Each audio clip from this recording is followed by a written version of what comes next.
did bring it up, but it wasn't. Guys, we had Angela McArdle on the other day, who is the chair of the National Libertarian Party, and we did talk with her. But this definitely wasn't something that, you know, we were able to confirm. That is so gross. It is very true, Red Cloud, that the DC Dems, but just the federal Dems in general, are really the ones who move heaven and earth. You see, it's funny, with the GOP, they really are only concerned about the Democrats. The Democrats are concerned about the Greens and the Independents. The Democrats are concerned with everybody because they have nothing. Yeah. Now, RFK, first of all, I said in the very, very beginning, if you remember, I said he should run as a libertarian. I said it a long time ago. I said as soon as he started this, he should be running as a libertarian. Then he decided he was going to run independent. Okay, fine. He has resources if he's going to get on ballots. Him running as a libertarian is way easier for him. First of all, they're on like every ballot, but that'll be formidable.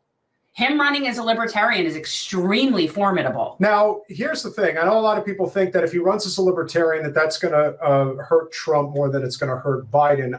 I just think people are looking for an outlet. All numbers bear out that the scales are fairly even, but they tip in the direction of Biden in terms of there are more left voters going to RFK than there are right voters. I think that just comes down to the fact that Trump has a real base and Biden doesn't. And so by that measure, I think is going to result in some type of unique outcome. Now, I do believe the reason why RFK is planning to run as a libertarian, if he ends up doing that, is simply because of ballot access. Yeah. The type of heaven and earth that he has had to move with a lot of money on the table. But his policy is not aligned with them. It's not like completely out of, he's more in line with them than with Democrats. I would agree with that. So, it makes just as much sense for him to run on a libertarian ticket than it would for him to run as a Democrat. I think, again, it really comes down to how, it's no different than when Jesse Ventura tried to run on the Green Party ticket, and they basically told him that, no, unless you do exactly what we say, you can't do it. Now, I don't think the libertarians are like that. We don't know that. No, we don't. You know what? Here's what I can say. But in general, people I have met are infinitely more reasonable and pragmatic than people that I've met that are Greens. Now, I will say this about the libertarians, and I do believe and I love my Green friends. I do believe this much. If there is one difference I can say between the Greens and the libertarians, it's this. Do I think that the libertarians would make a sacrifice for one election cycle to get 5% of the vote and federal funding across the board for one election cycle? I believe they would do that before the Greens. And why is it you think they would do that? Because they're more realistic and practical, because of the nature of people that are libertarian. And I don't agree with them on a lot of stuff, but they're not like Greens. As I've always said, it is too niche, and it's not widespread enough. It's not Main Street enough. People see Greens as just like the hippie tree hugger. Mario, you got to understand, the YouTube ads help our channel. Yeah, no, seriously. We just got remonetized, and it helps us. It helps us be able to pay Colin and Ben, and we're trying. No, actually, I know. Double K, and we love you, but JFK wasn't so bad. If you're talking about RFK No, you mean RFK Jr. She means RFK Jr. Yes. She means, and yes, I do think.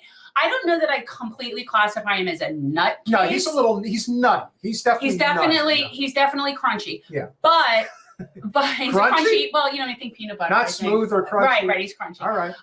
But I just, he's right on some things, and I don't think he is an evil insider working at the same level that Trump and Biden are. And yes, I think he's a little kooky on a lot of things. This gets down to the same thing we've been talking about all along. If you have three people on the ballot between RFK, Trump, and Biden, who are you voting for? I think most people would probably lean towards voting for RFK. Oh, I think Crunchy's nicer than Nutty. Crunchy's a little nicer than Nutty.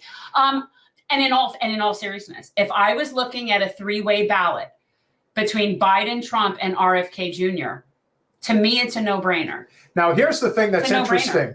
And Trump did actually say this the other day.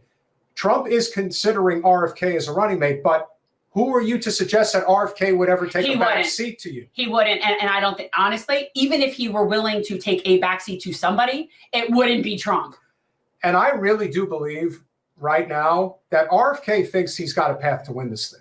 Like, I think in his mind, if he gets on all 50 ballots, that he's going to have a means to getting this done. And if you look at the history of the third-party runs, even the run of Ross Perot, in a number of states, mind you, the guy didn't know his ass off from a hole in the ground when it came to running a campaign. And yet there were a number of states where he got 30% of the vote. So Okay. he didn't win. Oh, just lame conspiracy theory. He is not a bit off the rails when it comes to Palestinians. He is completely ignorant, completely wrong. And I'm not exactly sure. We've talked about it many times that I think he may be compromised on that issue. I think he's compromised on that. I'm not sure why, but it is an AIPAC. I don't know what it is. I don't know what it is. Maybe it's a Christian thing. I don't know. He's so wrong on it that really is my biggest problem with him. However, again, in a three-way race between those three, they're all wrong on that issue. So that would be a wash. Again, I support Cornel West. Everyone knows I'm a Cornel West supporter. Now, one of the reasons why we do not have progressive solidarity on the left, unfortunately, and I do blame the Green Party for a lot of this, because they're such a dysfunctional, as Jen likes to say, suck it up, buttercup type of people, because they can't get out of their own way. That's what I was just saying before about the difference between them and libertarians. Libertarians don't eat their own. No. And the Libertarians have gotten close to 5% in the past. If they get RFK on the ballot, they will get over 5%. That's a foregone. If Gary Johnson can get 3%, you're telling me RFK's not getting 5%? It's going to happen. Especially Gary Johnson got 3%, and because I know he did better than Jill Stein, but he might have even gotten closer to 4%. All I know is, well, Libertarians have where they do states more about Greens.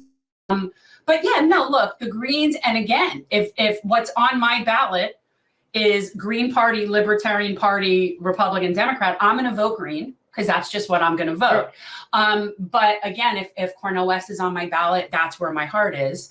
But yeah.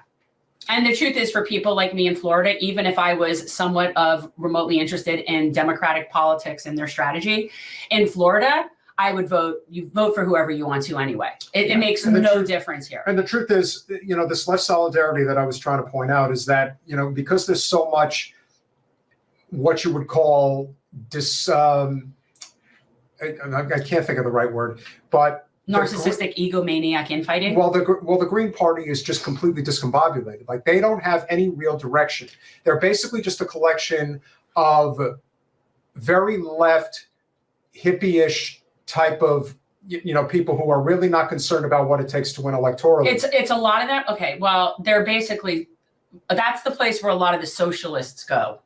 All right, there's a lot of socialists in the Green Party. There is, but therein lies why I think it's also a party that's been sabotaged. Well, it has been sabotaged, but they also sabotage themselves by doing stupid things. But I've always said it's too niche. It's too niche sounding. It doesn't. Yeah, we need a Labor Party. But by that reckoning, and this is what I believe, the idea that Jill Stein is running for president when Cornel West is running for president makes absolutely no sense. Well, I would see the two of them coming together at some point would be kind of ideal. Not on the Green Party. No, now it won't. No.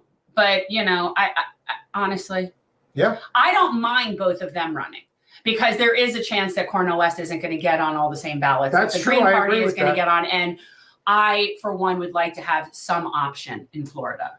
But I think this also speaks to the greater problem, and RFK has been very vocal about this. If you want to run outside the two-party system, the two parties will come together and rain holy hell on you for attempting to get on another ballot. They're best friends all of a sudden. All of a sudden. And they don't care if it's somebody like a Jill Stein, if she gets on all 50 ballots, because Jill Stein's not a threat. RFK is a threat. And the second somebody who attempts to run is a threat, they will move heaven and earth to stop them. That's the point. You don't have to like RFK, but you have to recognize the numbers. All the polls that have been coming out consistently for months and months has him over 20%. That means that he's a threat. He's a threat. And, well, honestly, I think that if they thought Cornel West, if he automatically had ballot access in all 50 states, he'd be a lot more threatening to them, too. The Green Party was able to get on 48 ballots in 2016. And when Ralph Nader ran in 2000, he was on 47 ballots. They've never. I don't think they've ever gotten all 50. I don't. But that doesn't matter. I mean, that really doesn't matter. If you get 48 out of 50, that's at least that's good, right? Like, that's a good showing. And it also depends on which states those are. And Double K is right. Wisconsin does screw them. In fact, it was the Wisconsin Dems, I believe, that were able to successfully. I think or was it the GOP? I forget if they kicked off both the. Actually, they kicked off. Yes, in Wisconsin they kicked off the Green Party. But they're closed primaries.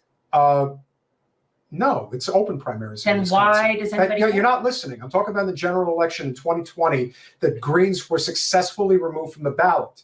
And in 2020, Jo Jorgensen, who was the Libertarian candidate, her vote share in that state was bigger than the disparity between Biden and Trump. Now, you can't just assume that if Jo Jorgensen was also removed from the ballot, that all those votes would have naturally gone to Trump. No, a lot of them wouldn't have voted. And Trump would have won the state.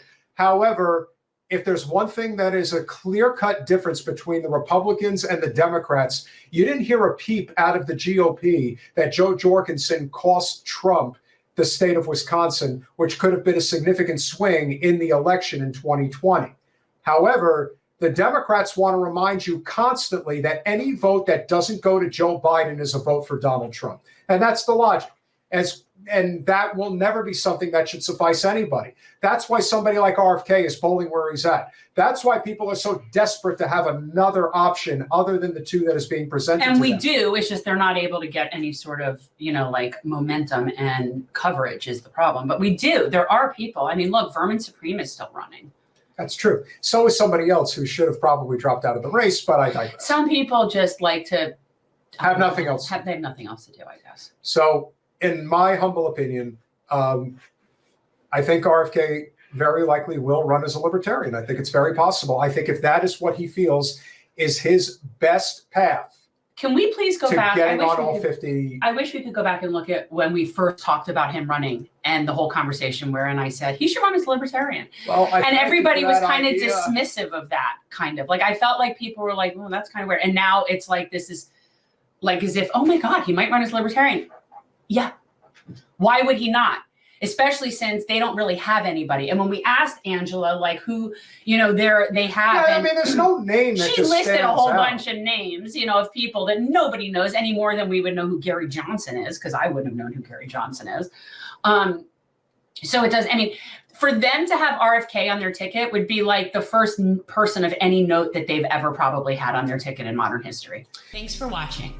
If you want to support our mission to transform politics into service, please like this video, subscribe, follow us on social media, and consider joining our Patreon, where you'll get early access to our interviews as well as other exclusive content.